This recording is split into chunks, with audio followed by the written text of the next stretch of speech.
maayong hapon. Maulan na hapon guys. Grabe ulan-ulan na. Unsa pang oras ron? Alas 12 pa pasado. Arong at sukad kagay ng buntag ba nagdagom-dagom na naghangin-hangin na nanawag gud guys ang gawas. Mang-aon di ay taog fresh lumpia.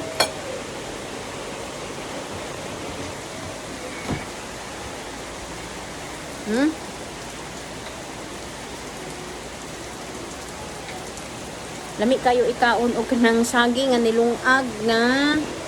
ay kapi. Saging nilungag nga ginamos.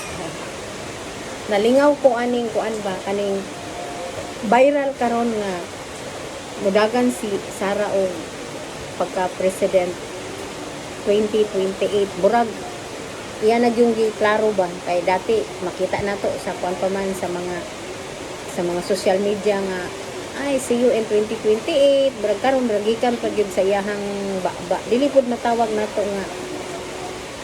AI kanang nga AI ba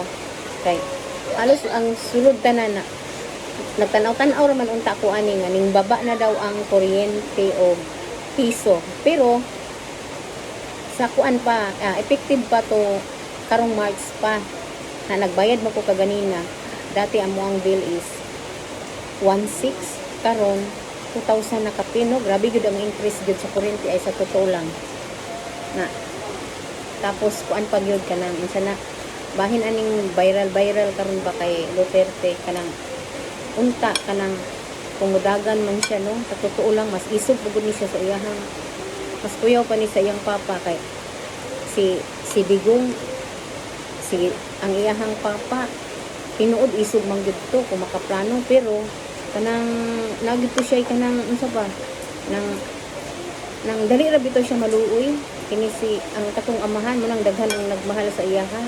ambot lang ka kani karon kay kini sa base akong experience kay ang iyahang papa na mayor man na dinhi no bago nagpresidente na si Inday Sara nahimo pud na siyang mayor na hangtod nga nahimo siyang vice sa unang gyud kay murag luag kaayo ang sa nagmayor pa iyahang amahan luag kayo ang Davao kay ang diya sa sanggunian gani guys kanang mga trabahante din ha naanay mga TV sa una kanang mga on sila niguman og break syempre na pay 1 hour na tanaw-tanaw sila TV karon gitanggal na ni Inday Sara sukad nga siya ang nagmayor kung sa una pa to ha based on my experience kay mag-anhaan man mi sa sanggunian karon medyo higpit jud si Inday na mas kuyaw mo nang tama yung konsulti siyang papa nga mas kuyaw daw kuno si Inday kung maoy mo dagan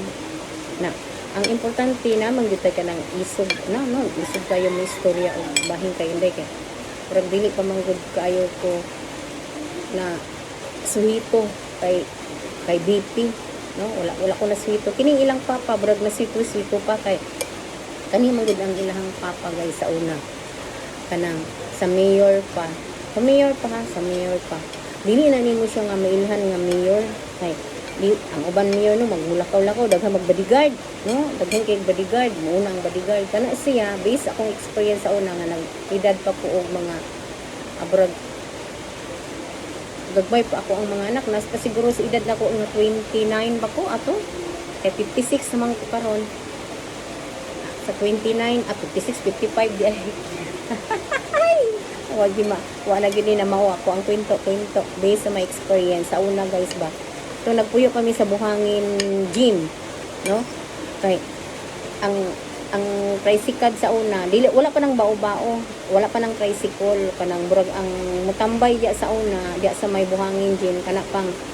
kanang tricycle kanang magsikad-sikad pa ba driver ana na mukalit lang nagtunga si Duterte sa una moagi sa amang tungod na kanang makalit lang na siya o kanang surprise ba sa mga barangay yun anak na siya sa una si Duterte kanang ang amahan ba katong naa sa dahik nindot gud siya kanang mo dala lahi ra gud ang ubutang ta ang papa no lahi ra pero unta kining mga anak mo anak pud unta kay sa una no dili gud nimo mailhan nga si mayor na di ay to nakaingwag look alike ba kanaw ba kay syempre gabaktas naman nga agit sa inyong tungod na pagtanaw na ko hala mo yun akong reaction hala si pag ana na ko anak ni ana ra si ko na mga pila ka mga pila lang ka oras ning larga nami pag-abot na mo dito no siya ang topic na daw ang barangay daw gipangasab-an daw sa mayor kay nauna pa og abot si Duterte ang uban mga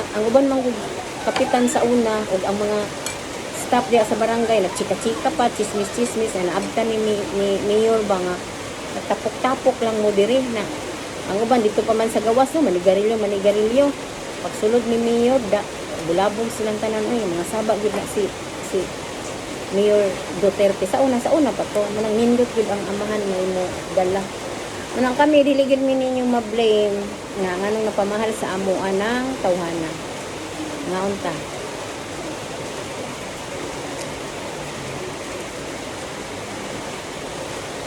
tapos kinipod si BP Inday niagi man pud na siyang ka-mayor no pag mayor niya kay anak ra maguna sila pag eleksyon na ang ilan na pong papa ang vice mayor na po ang isa ka anak ko si Inday na ato nga time taga-indangan man ko ninto nga po si Inday Sara sa amo ang barangay gihapon na nga saba po siya dito kay uso man to sa una ang dinggi nga nakita niya among barangay ba nga ang tubig gapundo suko siya kay nganong wala nga ngitag paagi nga wash out na. Yaw-yaw dog maayo dito gipangasab-an daw sila. Na mga pila ka adlaw nahibaw-an na lang namo nga gisemento na gigwapo na ang barangay. Wala na ini dako na mong barangay ba improve na. Sa una unsa ra man na. Mo lagi mo bisita sa mga Duterte, magyaw-yaw mga saba higpit pero nay agi. Asa man na niyo nana na iyang anak nga si Inday Sara. Sus tinuod gid na ay. Nya kaon na pud ta. Lain ang panahon. Kaya kung gusto ya tinuod man eh. Based sa among experience kay taga Davao man gud ni. Ay kusog kayo ang marites ba nga. Si Inday Sara ni adto daw dito sa barangay Indangan. Ipangsab-an daw sila. Anong mga saba man, nagyaw-yaw man. Kay ang tubig dito nakabalo naman niya ato nga ang tubig dito na ang lamok ba dinggi dili sa barangay daghan na kayo ang naapektuhan kato nga kung sa una kato nga nahitabo kung mayor pa siya magpadala diri tao pa ang sana magpaasuhan no to nasiguro naka-report sa iya nga ang barangay Indangay barangay moduaw man gud na sila tan-aw ang sitwasyon tan-aw na nga ang tubig diri wa man ka pundo man ang tubig amo to giyaw-yawan sila maayo pagkahuman ipa-repair o indot na among barangay karon okay ra nang mga saba basta ni agi o di ba na man ang ganahan ni sa mga Duterte anyway ang musukol pud sila sa mga eleksyon guys kay banggiitan naman gyud sa ni ang mga Garcia nindot po ang mga plano ang mga Garcia pero pildihon gyud sila sa mga nakatatak nga Duterte ang Duterte mo guys dili na nagapanghatag og kwarta sa totoo lang bugas sinuon mga pagtabang sila tagaan kay nila bugas dili na sila ingon nga press nga ibuto si kuan ana dili na sila ana guys sa mga eleksyon pag magtrabaho mo padahon sa na eleksyon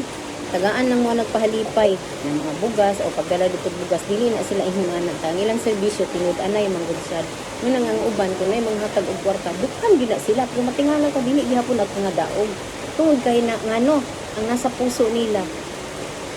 dayhag gid sila sa mga Duterte sa totoo lang tinuod gid na ay diri na ay magpabuang-buang diri sa Davao okay ra makakuan ra ka karon kalusot pa mo karon labaw nag mga kawatan okay ra kalusot mo mga kawatan pero bantay lang kung kanang mga kaya mo tag ipanawagan din sa social media hangtod maabot yun na sa mga Duterte na ingon na wag ka nang ayoko na lang magsalita kay kung dili gani ka gahi kay kag ulo warningan man ka gahi kay kag ulo sige kag pangawat is Davao kay ningon dito sa Tatay Digong nga lilinisin ko limpyuhan na to ang Davao kung waka kauyon diri sa ako ang patakaran hawa sa Davao ana na siya di ba at least kaingon ta nga isog kailangan din nato og isog kay musunod ta sa ilahang mga palisiya diri sa Davao kay para hapsay di ba taas na akong video diri kutob na lang bye.